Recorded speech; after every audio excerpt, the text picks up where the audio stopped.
जय श्री राम, जय महादेव।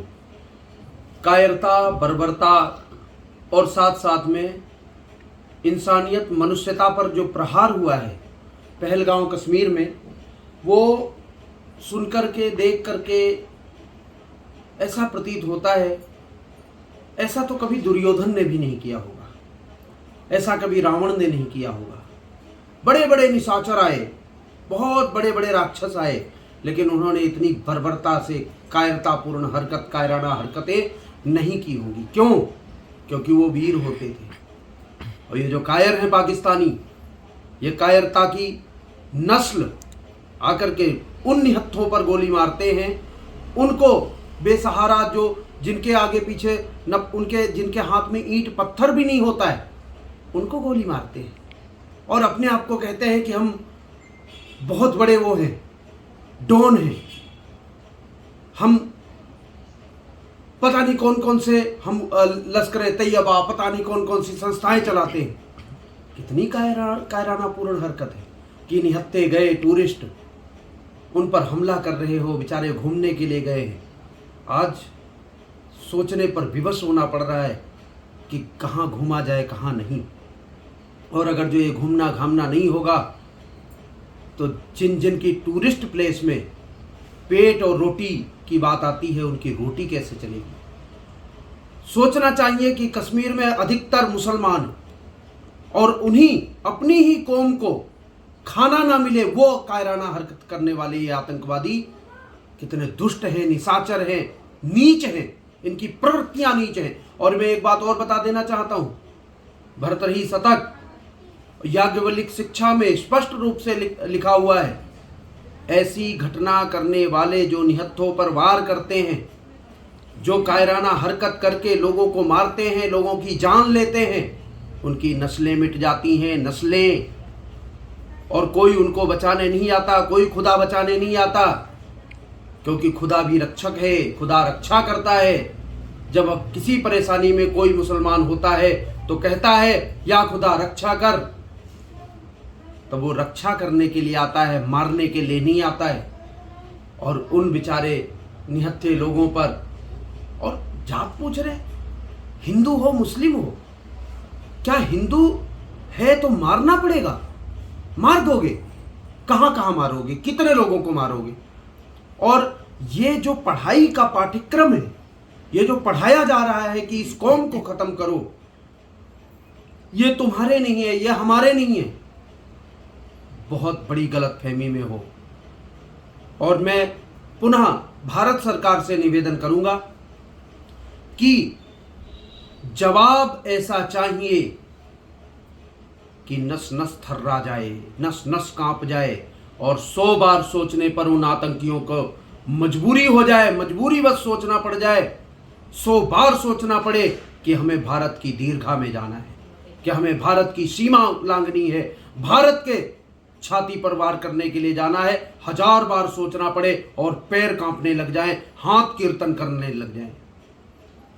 सभी धर्म गुरुओं से मैं निवेदन करता हूं, सभी जो प्रतिष्ठित विद्वज्जन हैं देश के, उनसे भी मैं प्रार्थना करता हूं कि विचारणीय विषय है, क्योंकि निहत्थे लोग, टूरिस्ट लोग बेचारे जो घूमने के लिए जाते हैं, जो वादियां देखने जाते हैं अपने ही देश में, उनके साथ ऐसी हरकतें हुई हैं। और ये हरकतें, बर्बर हरकतें जो हैं, ये निश्चित रूप से दिल को दहला देने वाली हैं।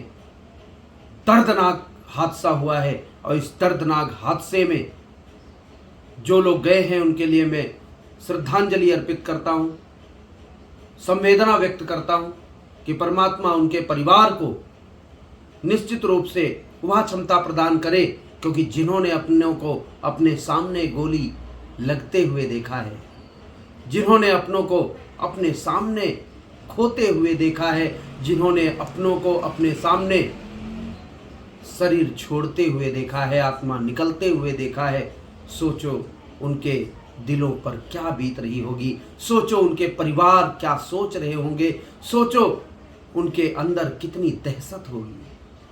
और दहशत फैलाने वाले केवल बंदूक लेकर के, जिनके घर में खाने को आटा नहीं है, जिनके घर में खाने को रोटी नहीं है, जिनके घर में लेने को टमाटर नहीं है पैसे, उनको बंदूक लेकर के आकर के बस गोली चलाना आता है। अरे दोस्तों, कम से कम अपने परिवार, अपने सम्मान के बारे में सोचो, अपने देश, कम से कम ये जीवन मिला है तुम्हें, मनुष्य जीवन, उसके बारे में सोच करके देखो। और मैं पुनः कहना चाहता हूँ उन सभी लोगों से, आज ये भारत देश एकत्रित होकर के खड़ा है। इसमें कोई भी किसी भी संप्रदाय का व्यक्ति हो, कोई भी किसी भी कोने कोने का व्यक्ति हो, किसी भी राज्य का व्यक्ति हो, वो सब दिल में दर्द लिए बैठे हैं और उनका आक्रोश पाकिस्तान की तरफ है, उनके तीर पाकिस्तान की तरफ हैं। और निश्चित रूप से जो हमारी सरकार है वो उनको मुंहतोड़ जवाब देगी, मैं ऐसी आकांक्षा करता हूं। और मैं ये भी प्रार्थना करता हूं कि आज हमें सचेत होने की आवश्यकता है, क्योंकि हम भी टूरिस्ट प्लेस पे जाते हैं, प्रत्येक व्यक्ति टूरिस्ट है, प्रत्येक व्यक्ति जो जन्म लेता है वो हर जगह भ्रमण करता है।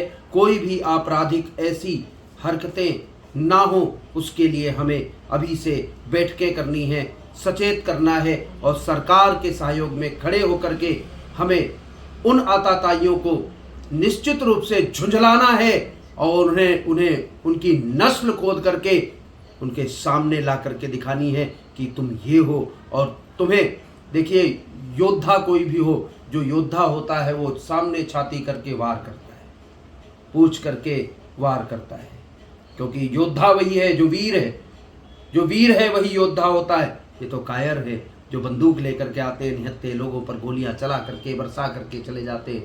आज देश, पूरा देश, समूल देश, भारत देश खड़ा हुआ है उन आतताइयों से बदला लेने के लिए, उन आतताइयों को पराजित करने के लिए, जिससे कि कोई भी हरकत आगे से ऐसी सोचने के लिए उनकी नस्ल कांप जाए, उनके आने वाली पीढ़ी कांप जाए।